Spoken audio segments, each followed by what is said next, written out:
UPSC तैयारी 4 के लिए फ्रेंड्स, आप किसी भी क्लास का तैयारी कर रहे हैं, पीआरटी से लेकर पीजीटी तक में, ये सभी क्लास के लिए इम्पॉर्टेंट है।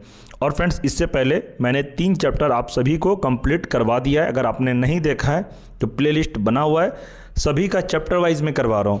चैप्टर वाइज करने से यही होता है कि आपको पता चलेगा कि इस चैप्टर से कितने तरह का प्रश्न पूछा गया है अभी तक बिहार में। और फ्रेंड्स, जब आपको एक्सप्लेन के साथ में पढ़ाऊंगा तो उसमें आपका बहुत सारा आंसर जो एक प्रश्न में बनता है उसमें से जब एक्सप्लेन होता है फ्रेंड्स, उसमें 2 से 3 प्रश्न आपका डाउट क्लियर हो जाएगा। तो फ्रेंड्स, आप लोग अपना अपना आंसर कमेंट सेक्शन में ज़रूर बताइए कि आपको कितना पता है सारे क्वेश्चन का, उसके बाद मैं आपको आंसर बताऊंगा। तो चलिए फ्रेंड्स, शुरू करते हैं। और फ्रेंड्स, अगर आप चैनल पर नए हैं तो चैनल को सब्सक्राइब कर लें और वीडियो को लाइक ज़रूर कर दें। तो चलिए, पहला प्रश्न है,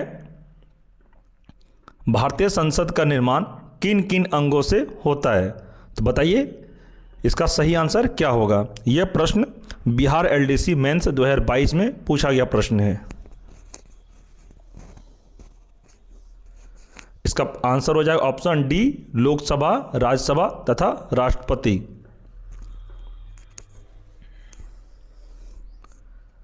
भारतीय संविधान के अनुच्छेद 79 के अनुसार संघ के लिए एक संसद होगी जो एक लोकसभा, राज्यसभा तथा राष्ट्रपति से मिलकर बनेगी। राष्ट्रपति संसद का भाग होता है किंतु किसी संसद का सदस्य नहीं होता। इस बात का आप ध्यान रखिएगा। वह संसद के सत्र को आहूत करता है, उसका सत्रावसान करता है। संसद कानून बनाने वाली सर्वोच्च संस्था है, इसे भी आप ध्यान रखिएगा। अगला प्रश्न है, संघीय मंत्री परिषद किसके प्रति उत्तरदायी है? बताइए फ्रेंड्स, इसका सही आंसर क्या होगा। ये प्रश्न बीपीएससी एलडीसी मेंस 2022 में ये प्रश्न को भी पूछा गया है। आप लोग अपना आंसर कमेंट सेक्शन में जरूर बताएं।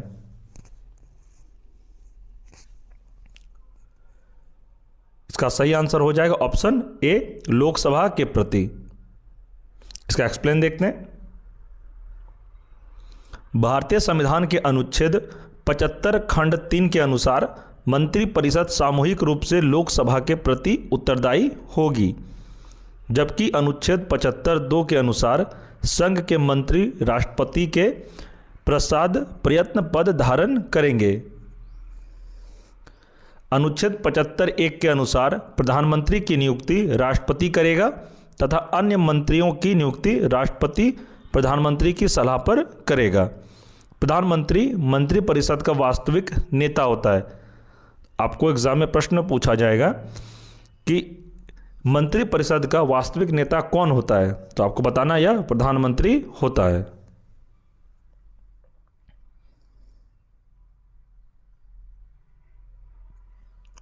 अगला प्रश्न है, संसद के किस समिति ने अपने कार्यकाल के 100 वर्ष पूरे किए? बताइए प्रश्न, इस प्रश्न का आंसर क्या होगा। यह प्रश्न को बीपीएससी एलडीसी मेंस में पूछा गया प्रश्न है। फ्रेंड्स, ये जो मैं आपको क्लास करवा रहा हूँ, ये राष्ट्रपति, उपराष्ट्रपति, मंत्रिपरिषद, महान्यायवादी, संसद और राज्यसभा और लोकसभा से जितने भी इंपॉर्टेंट प्रश्न बनेंगे इस वीडियो में आपका कंप्लीट करवा दिया जाएगा। और यहीं से आपका तैयारी 4 में प्रश्न देखने को मिलेगा, मैं आपको गारंटी के साथ कहता हूँ। फ्रेंड्स, इस वीडियो के बाद आपको इस चैप्टर से रिलेटेड कोई और भी बुक पढ़ने का ज़रूरत नहीं पड़ेगा। आप लोग बस वीडियो को अच्छे से ध्यान से पढ़िए। बताइए इसका सही आंसर क्या होगा। तो इसका सही आंसर हो जाएगा ऑप्शन बी, लोक सेवा समिति।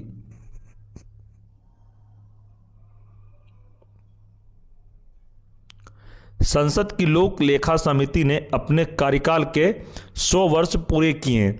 इस समिति का गठन भारत सरकार अधिनियम 1919 के अंतर्गत पहली बार 1921 में हुआ। लोक लेखा समिति में कुल 22 सदस्य होते हैं, जिसमें 15 सदस्य लोकसभा से तथा 7 सदस्य राज्यसभा से होते हैं। इसके सदस्यों का चुनाव समानुपातिक प्रतिनिधित्व के सिद्धांत के अनुसार एकल हस्तांतरणीय मत के माध्यम से किया जाता है। लोक लेखा समिति का अध्यक्ष प्रायः विपक्षी दल से ही चुना जाता है, इसे भी आप ध्यान रखिएगा।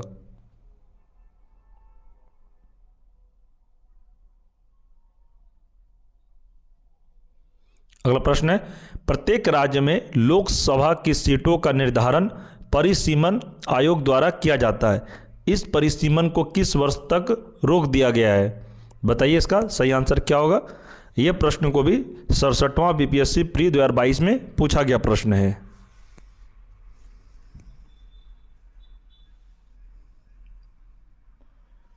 तो इसका सही आंसर हो जाएगा ऑप्शन सी 2026 तक।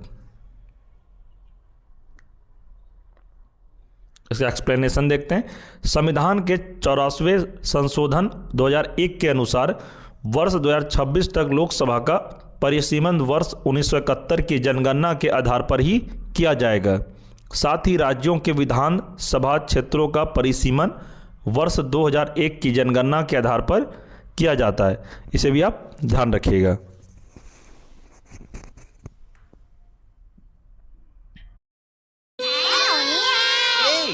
ये खीखी करके दांत मत दिखा, तेरे एनामल लेयर को नजर लग जाएगी। अरे पापा, मेरे दांतों का कैल्शियम हाइड्रो ऑक्सी एपेटाइट तो सही है। अच्छा, मेरे ऑक्सी एपेटाइट ये क्या बनाया? चोटी बांधने का तो पता नहीं, पर अब हर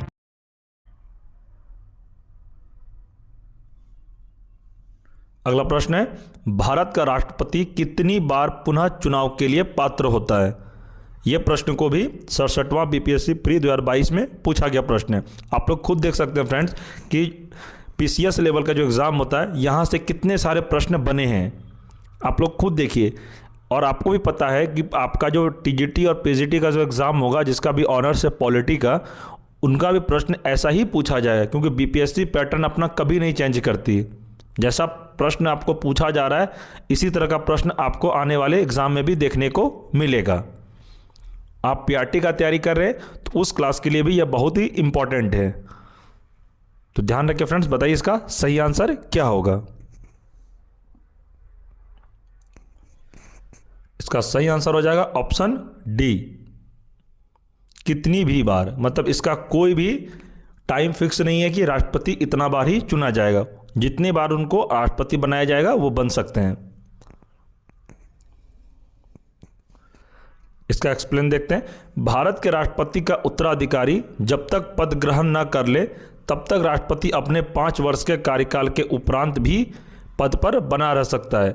संविधान के अनुच्छेद 57 के अनुसार वह इस पद पर पुनः निर्वाचित हो सकता है। वह कितनी ही बार पुनः निर्वाचित हो सकता है। हालांकि अमेरिका में एक व्यक्ति 2 बार से अधिक राष्ट्रपति नहीं बन सकता। इसे भी आप ध्यान रखिएगा। आपको एग्जाम में प्रश्न पूछा जाएगा वह कौन सा देश है जहां पर राष्ट्रपति 2 बार से अधिक राष्ट्रपति नहीं बन सकते हैं, तो बताना है आपको, या अमेरिका में। प्रश्न है, लोकसभा में सामान्यतः कितने सत्र होते हैं? यह प्रश्न भी 67वां बीपीएससी प्री में पूछा गया 2022 में। आप खुद देख लीजिए फ्रेंड्स, कितना सारा प्रश्न